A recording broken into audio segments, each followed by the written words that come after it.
Hi welcome to our channel. ప్రస్తుతం మనతో పాటు ఇమ్మంది రామారావు గారు సీనియర్ జర్నలిస్ట్ ఉన్నారు. వారితో ఒకసారి మాట్లాడదాం. సార్ నమస్కారం. నమస్తే అండి. సార్, హరిరామ జోగయ్య గారు జగన్మోహన్ రెడ్డి గారికి షాక్ ఇచ్చారు సార్. ఆయన కేసుల పైన విచారణ చేపట్టాలని చెప్పేసి కోర్టులో పిటిషన్ వేశారు. మరి ఇది ఏ విధంగా చూడొచ్చు అంటారు? ఇప్పుడు జగన్మోహన్ రెడ్డి గారు కేసుల పైన విచారణ చేపట్టే అవకాశం ఏమన్నా ఉంది? దానిపైన ఎటువంటి ఇంపాక్ట్ చూపిస్తుంది? అసలు హరిరామ జోగయ్య గారు ఎందుకు ఇన్వాల్వ్ అయ్యారు సార్ ఇప్పుడు ఈ విధంగా? ఇన్వాల్వ్ కాదు, హరిరామ జోగయ్య చాలా సీనియర్ లీడరు. కానీ ఆయనకున్నది ఏంటంటే కొంచెం వయసు రీచ్ కావచ్చు, స్థిరంగా ఆలోచించలేకపోతున్నారు. లేకపోతే పవన్ కళ్యాణ్ గెలుపుకి ఆయనే ఒక ప్రధాన భూమిక వహించేవాడు. పవన్ కళ్యాణ్ గెలుపుకి ఆయనే మొట్టమొదటిసారిగా ఎంకరేజ్ చేసినవాడు. ఆడి తర్వాత ఇంకేదో మన కోరికలే ఉంటాయి కదా.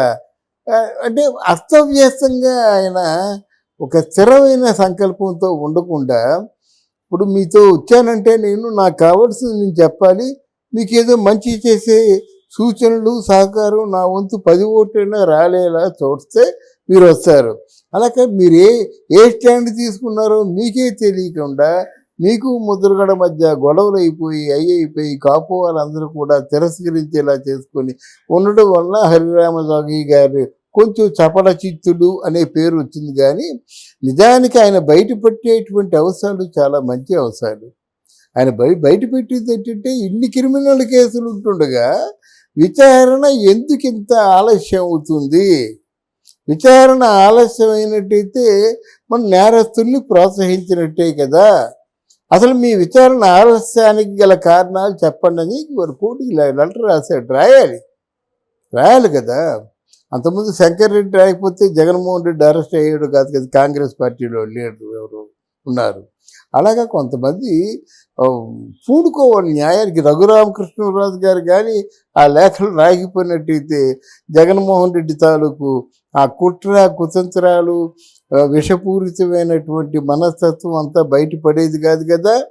రచ్చబండలో ప్రతిరోజు ఆయన ఉతికి ఆరేశాడు. అదే కాకుండా కోర్టులు కూడా సమతుల్యంలో ఆయన తన అభిప్రాయాన్ని లేఖాస్త్రాలుగా సంధించాడు. ఇప్పుడు వాటి బేస్ పెట్టి మీద విచారణ జరుగుతుంది మాట. ఇప్పుడు హైకోర్టులో ఆయన మీద ఉన్నాయి మొత్తం 38 కేసులు ఎన్నో ఉన్నాయి, మళ్ళీ కొత్త కేసులు ఉన్నాయి. ఆయనకి ఇప్పుడు మోదీ గారు తలుచుకున్నట్టయితే, అలాగే హోమ్ మినిస్టర్ తలుచుకుంటే సాయంత్రంలోగా అరెస్ట్ చేసేయచ్చు ఆయన్ని. మరి ఇతర క్యాలిక్యులేషన్స్ ఇవన్నీ ఉంటాయి కదా. ఆ క్యాలిక్యులేషన్స్లో రాజకీయ గణాంకాలు ఉంటాయి. ఈ గణాంకాల్లో వాళ్ళు ఎటు మాట్లాడలేని పరిస్థితుల్లో ఉన్నారు. కానీ అసలు మొత్తం ఎవరెవరైతే స్కామ్లో ఇరుక్కున్నారో అందరినీ కూడా బయట పెట్టివచ్చు. అయితే ఇక్కడ ఏమవుతుందంటే, ఇక్కడ రాజ్యసభలో ఉన్నటువంటి ఆ 11 సీట్స్ మీద కొంచెం ఆశ వాళ్ళకి. అదొకటే అడ్డు ఉంది. లేకపోతే జగన్ ఎప్పుడో తను తగిలేసేవారు అన్నమాట జనరల్గా. అయితే ఇక్కడ జగన్మోహన్ రెడ్డి అలాగని మీ బీజేపీ పార్టీలో చేరుతానని రాయబారాలు పంపిస్తున్నారు. జగన్ కానీ బీజేపీ పార్టీలో చేర్పించుకున్నట్టయితే వాళ్ళ అస్తిత్వానికే ఒక లోపం అవుతుంది. అస్తిత్వం అంటే పార్టీ ప్రతిష్టకే భంగం కలుగుతుంది. అందువల్ల లేడు.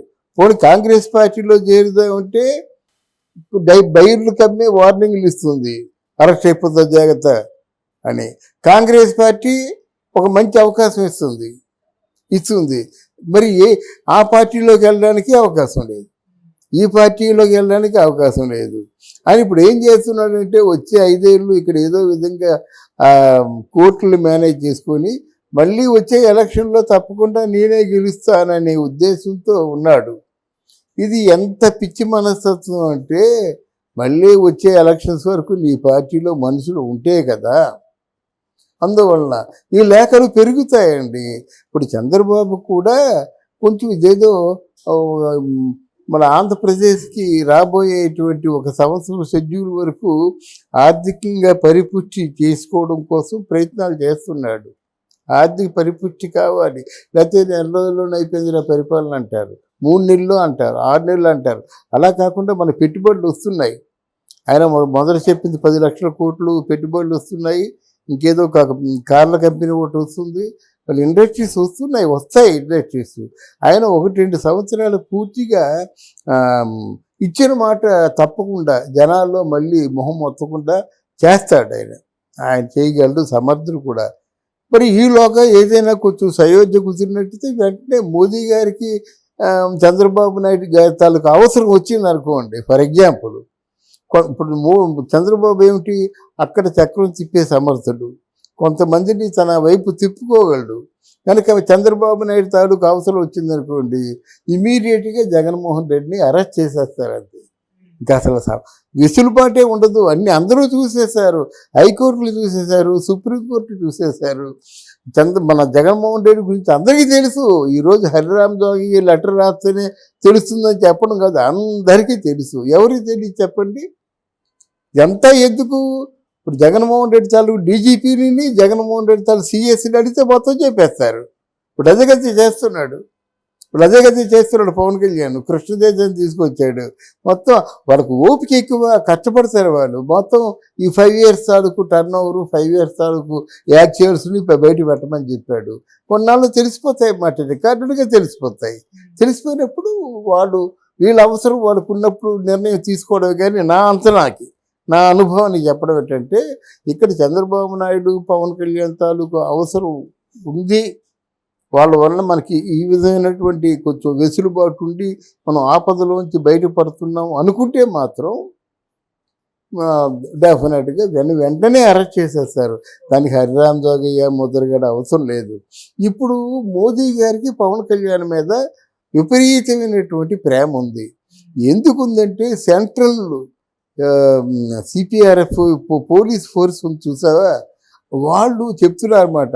ఏమండి, మా వల్ల కాదండి, పవన్ కళ్యాణ్ తాలూకు సభలకు వచ్చే జనాల్ని ఆపడం మా వల్ల కాదండి, చచ్చిపోతున్నాం అని చెప్పేసి వాళ్ళు ఒక అంటే కంప్లైంట్ కాదు, ఒక అపీల్ చేశారు.